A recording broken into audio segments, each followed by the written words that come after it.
Gather round, boys, because today we're making enough beef stew to feed an army. The best beef stew.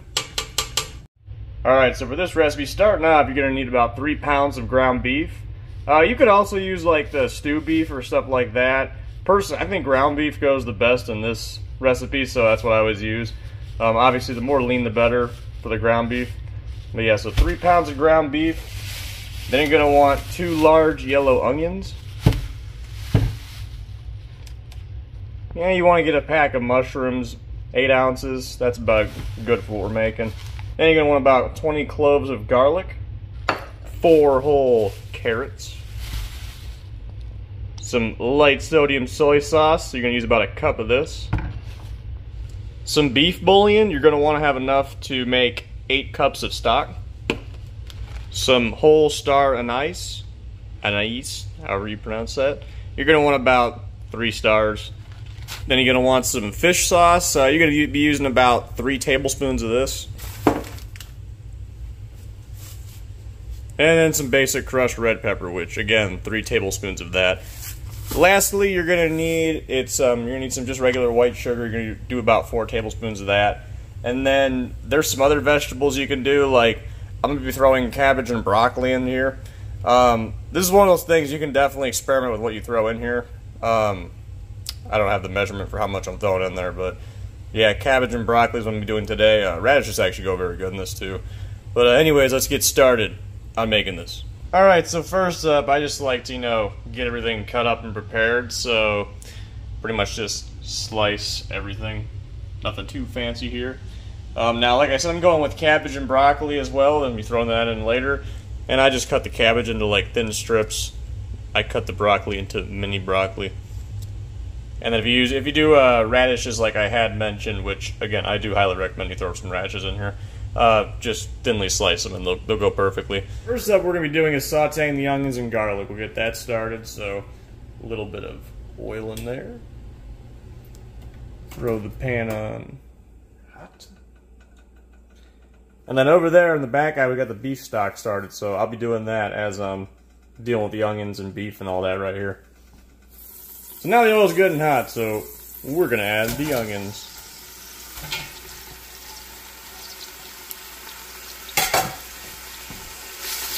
And yeah, just saute these, get them soft. We'll be adding the garlic right after this, and then after the garlic comes the beef. Now's a pretty good time to add the garlic, and should have mentioned minced, but I got my own mincer, so.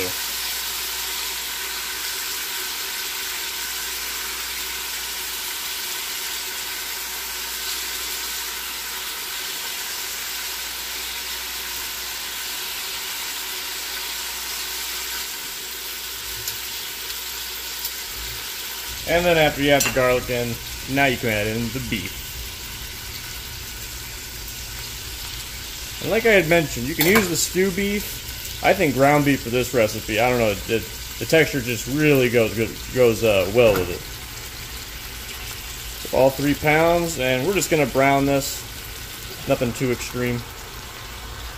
So we'll just start mixing it up, and then once it's good and brown, then we'll go to the next step.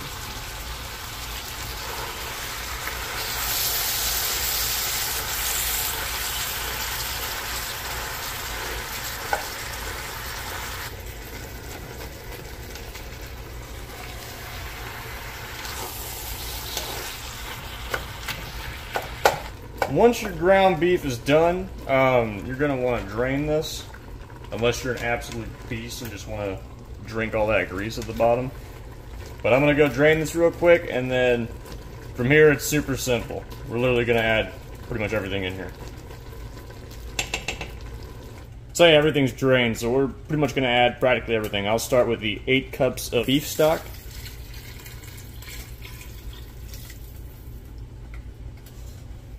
All the carrots we cut up, as well as the mushrooms, the 1 whole cup of soy sauce, those star anise, 3 of them, 3 tablespoons of fish sauce,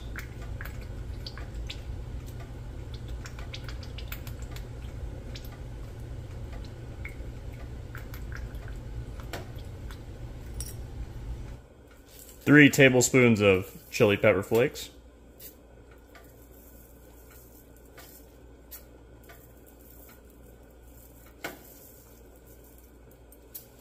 And then 4 tablespoons of sugar.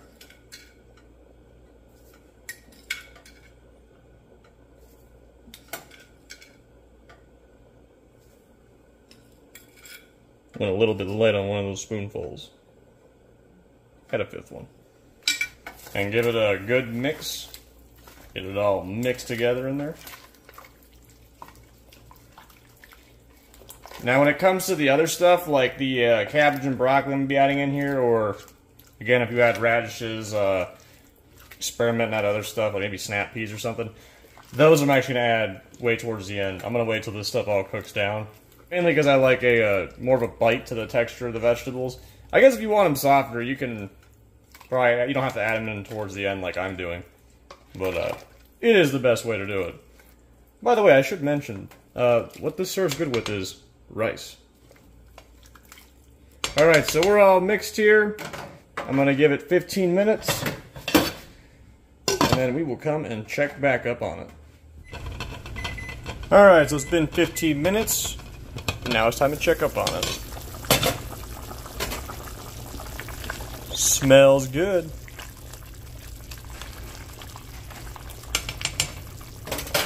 Do a little tenderness test on the carrots.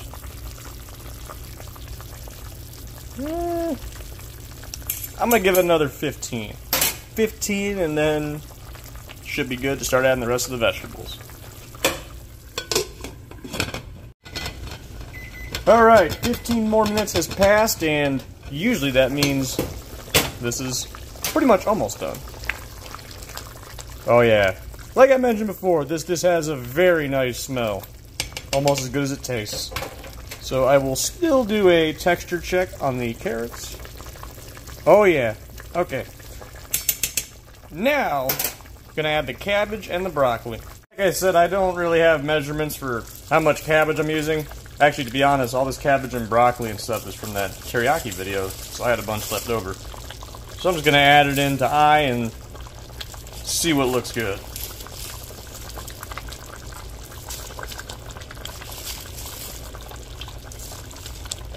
Mix it all around in there. I think I can add a little more. Oops. Don't want the whole pot falling over. Yeah, I think I'm going to add a little more.